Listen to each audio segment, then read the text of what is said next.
Hello, in this video we are talking about animated sprites. Sprites are images. Animated sprites are images that look like they are alive, they are animated. So, for instance, I've loaded this image of a man, and if we do some a preview, we can see that it's sort of breathing, so it's animated, it's not static.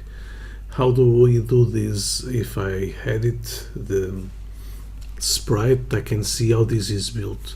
So in fact, this is not just one image, there are many images, and inside the object we have what we call animation. So animation is a sequence of images, and this sequence of images is the way to portray these dynamics, this motion, this animation.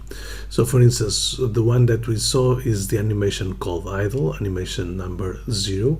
If I preview it, you can see that this is what we saw before, but there are other animations. For instance, we have one for him to run, and we have some very different animations. For instance, we have one where he's fighting.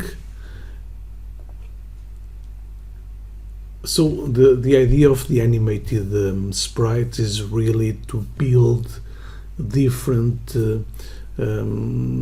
moments of a certain action, and when we show this sequence of images, it looks like the object is animated. So we can have we can download from the asset store. There are plenty of animated sprites, but we can also create our own sprites. We'll see very simply. Let me just delete this one,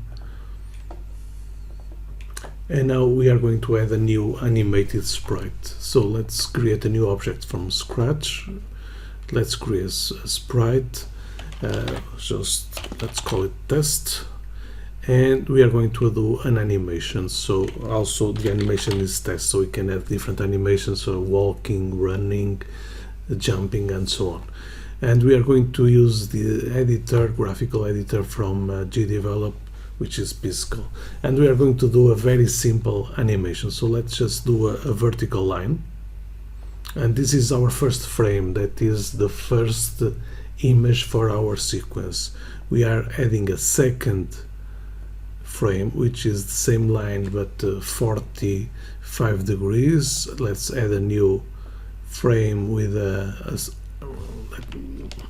let's put an horizontal line, or roughly horizontal, and we have another one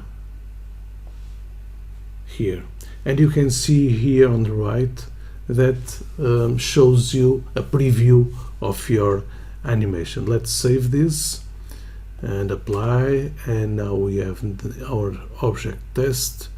Let's make it a little bit bigger. Here is our object, and if I preview,